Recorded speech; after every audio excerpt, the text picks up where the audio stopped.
Okay, so this is my second video on the Tarp Tent ArcDome ULTRA, and what I'm going to do here is simply share with you my further thoughts and observations on the tent. So first of all, this is a fully freestanding dome tent.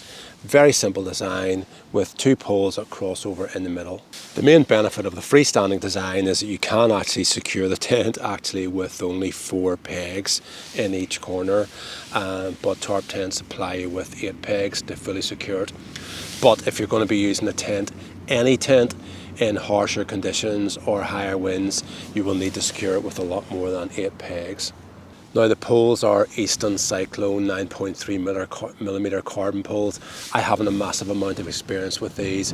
I've got one of these poles actually in my Scarp 1 Ultra, and I actually really like it so far. It does feel quite robust and strong, and certainly very, very flexible, and offers significant weight savings over the equivalent aluminium poles. Alright, so the tent has 2 vestibules. They are offset on either side. They can be used in a number of different configurations. This one is kind of like the half open at the moment. I have the tent staked out here and guyed out here. Now the vestibule is fully open, and the large door here on the outside has 2 tiebacks, which is brilliant. It's a long door, so it needs 2 tiebacks, but you'd be surprised at the number of tents that are on the market with long doors that actually don't. So that's a really good practical consideration, and I prefer tiebacks over magnetic closures. I know that that's closed now and it won't blow open. Magnetic closures sometimes just aren't strong enough. And then this is just the inner door, which is a little bit small, but personally for me, I don't have any issues with it, and I think it may be in the pipeline that Tarp Tent may actually be making this slightly bigger. And again, the tiebacks on here are pretty secure, and this is nicely reinforced. And Tarp Tent have also put toggles on the zippers here, which just means the zippers are much easier now to open and close.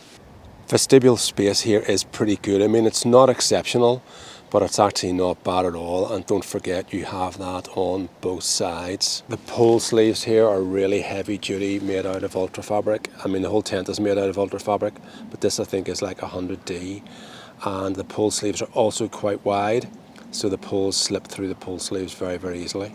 So poles made out of carbon, and the main fabric is Ultra TNT sailcloth, which has no stretch and comes completely bonded. It also doesn't absorb water, so it has a number of advantages over the likes of sil nylon, and it's certainly a much newer generation fabric than sil poly, and I would definitely prefer it. I mean, it feels really, really strong. It doesn't feel flimsy at all, and it feels like it would take a lot of strain and a lot of tension, which is a big positive for the fabric. A little bit of a bonus at the end of the tent here, in that you have extra potential storage, because there's really good separation between the outer and the inner, and that'll be the same at both ends. So really good storage as a bonus. And here then, just looking at the ventilation options on either side, and with this setup here, which you can use to prop up or actually sit down flat with the Velcro attachment here, gives pretty decent ventilation. I also really like the construction of the tent. You know, this fabric feels very, very strong. There's lots of reinforcement, stitching and bonding, so it all actually feels really good. It feels more robust than some of the other tents that I've used. These straps feel a little bit thicker, and the pole cup at the bottom here is much more substantial. So now just looking at the real world length in this tent, I can't remember off the top of my head what it is. I mean, you can look that up, but you know, I'm 6'1", and I've tons of usable space, head and shoulder room. The pads, you know, there's a little bit of space in between the two of them practically, so the 2 pads fit in here no problem at all. And lengthwise,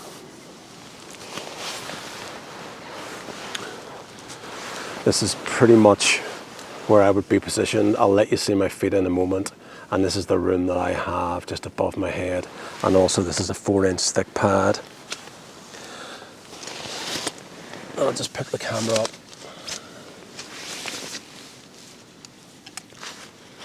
And that's just my feet position, you know, not actually, well, just about touching my toes, would be touching there, but my heels are still a good bit off the end of the tent. So what's a tent actually like to set up? Very, very straightforward. I mean, it's just simply two crossing poles, and the poles, you can peg the tent out if you need to, if it's windy. The poles slip into the pole sleeves very, very easily. The pole sleeves are really thick and they feel very robust, which just makes such a difference for pitching. I've used a lot of tents with very fine or flimsy pole sleeves, and you're just scared to put a hole in them, whereas these feel really, really tough. And I know in time that the Ultra fabric also loosens up, so this will be very, very fast and easy to pitch. And then it's just a matter of pegging the tent out.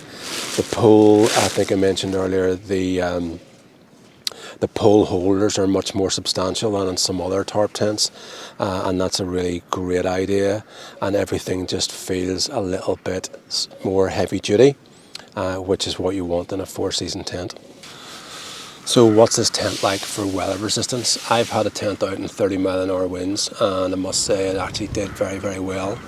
Now you have a number of guying options, and I've just done a slightly different setup, or my own kind of setup here, in that I've just put in two sort of like rings. I did get these off Amazon, but I can assure you they are ultra strong and they are stainless steel, and I've got two of them here at this end.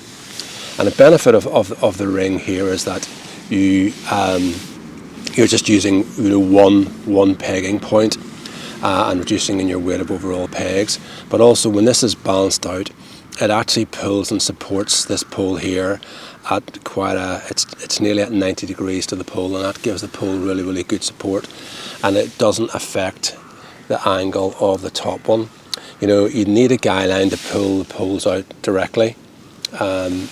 At 90 degrees if possible, not parallel to the pole, and certainly on the upper guy points these do run a little bit sort of parallel, but I'll show you now the setup on the other side where I've just done it slightly more conventionally, and I'm not recommending one over the other. You can judge for yourself.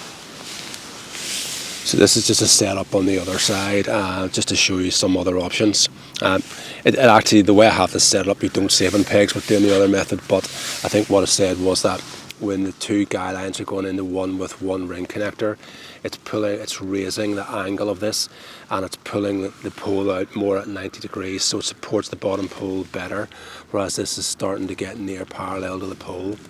And I don't think it has a detrimental effect on the upper guy line angle, but just something to sort of consider.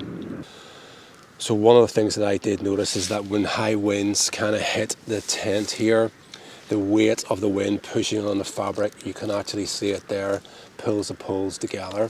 So you could either add an additional guy line to sort of pull the pole out a little bit, or you could just readjust the position of these and pull the poles out with the guy line angles. But what I would say, this is quite a large volume of tent to be supported by only two poles. So, my personal opinion is, winds up to 40 miles an hour, the tent actually would be pretty comfortable. But if you're suspecting winds over 40 miles per hour, then I would probably go somewhere a little bit more sheltered. That's only my opinion. I haven't tested the tent, but just based on my experience, it is a large volume of tent, and guy lines help, but they're not the answer to everything. So it's a large volume of tent supported only by two poles. But at the end of the day, it's trade-offs. We're trying to keep this tent light. And Tarp Tent actually say, one of their questions in the frequently asked questions is, why is this tent so heavy? Do you know what? I don't think it is heavy. For what it is, if you're looking at a lot of other tents of this size and this pole setup, this is actually one of the lightest and probably actually one of the strongest. Here is the footprint underneath this tent. I'm not sure what weight it is. I'll pop it up on the screen. It's a personal preference thing. Footprints have advantages and disadvantages, but this I think is made out of 30D still nylon on both sides, so it's pretty strong and pretty robust, and it will give it an added level of protection to your tent. And if you like to have your gear and things clean in the vestibule, then it comes out and it covers that as well. It's rectangular, so you don't have to orientate it underneath the tent, and it just clips on with line locks and O-rings, so very easy to do. So one observation that I would make is that because this is a dome tent, and obviously the top of it is narrow, and the bottom of it is wide, the protection that the fly sheet gives to the inner, if it's raining, maybe isn't amazing. You can kind of sort of see at the moment, if you wanted to have that door open and it was raining, then it's not really going to happen. You know, you're going to get wet. I have cooked in this tent with everything fully closed, and there's good ventilation on the door, you know, so it seals up pretty well. But it is just something to consider. Perhaps if there was a little brow pole at the very top, maybe this length, and it pushed the fly fabric out, it would give you a little bit more room in the inner and potentially extend the fly out, you know, a little bit more to give the inner more protection. But then that adds weight. And I do actually like the simplicity of the design. So for me, it's definitely not an issue. I would just have the inner of the tent, you know, closed or up at whatever level I actually needed it to give me whatever protection I needed. It's not the end of the world. Alright, so what are my final thoughts on this Tarp Tent ArcDome ULTRA? I actually really like the tent, and I think that it will suit a lot of people. I like the innovation of Tarp Tent with the likes of, you know, pioneering with the sailcloth fabric and continuing to use the carbon poles to save weight. I think the tent has a really good space to weight ratio, to strength ratio. You know, the space in the tent for what it is phenomenal. It's a freestanding tent. Strength wise, I would personally say up to 40 mph winds. It's quite a large tent to only be supported by 2 poles, and when you use guy lines that helps a little bit, but it can only do so much. But I do like the guy line options and configurations of the tent. I like the way you have 2 guy line points on the pole here, and I like the way that the bottom, instead of it just being a stake out at the bottom of the pole, it's a guy line about 3 or 4 inches up the pole, which kind of then supports the pole and serves as a stake out. So I think that's really clever. I love the big thick pole sleeves and the fact that they are large and the poles just slip through them really easily. It's very practical. I like the dome construction. I'm not a fan of pole hubs and tents. I'm also not a fan of sill poly on tents. I just think that it's been around just so long, and I think we could move forwards a little bit. And I'm not convinced that it's as strong as some people say. And I do like the Ultra fabric. I've experienced with it for over a year. I think it feels next generation, and I've had no issues with mine at all, and it's had some pretty heavy use. I think the inner could possibly be protected a little bit more by the fly, possibly with a little brow pull, but then again, that would just add weight, and I know that that's crucial to a lot of you guys out there. So for what this tent is, you know, I actually really like it. Would I buy one? Not this one, but I can tell you when the 1-person version comes out, you know, you can watch and you'll see the review on it here, because I would be snapping it up. It would give me enough space, fraction lighter, and a little bit more weather resistance, just because it will be a smaller tent supported by the same number of guy lines and poles. Little extras. I do love these. These are my favourite pegs ever, these Easton nail pegs. And I've got a shed load of these. 8 come with a tent, and then I've got the little 6-inch ones as well. And somewhere about it, I think I'll show you, I have the sailcloth pull bag, which I really like too. So a few little extras I would recommend, and definitely don't forget some of this Ultra cord. I've got a bunch load of this, and I'll begin out my other 2 tarp tents with this. This stuff here has a breaking strain of over 270 kilograms. It's reflective, it's made out of Ultra and a combination of polyester, and it's just the business, you know. I really like it, and it's a great addition. And if I was buying this tent, and when I buy mine, it'll be completely guyed out and spec'd with that, you know, because it's really good stuff, and I don't think it's that expensive either. So thank you for watching. Please like and subscribe if you haven't done already.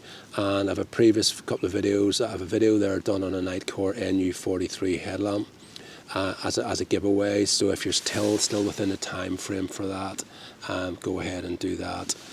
Watch the video and see what you need to do to win the head torch. And I have a further review coming up on a Simea tent. I've reviewed it twice already, but I've got to just do one more review on it. So thank you very much for watching, and until the next time.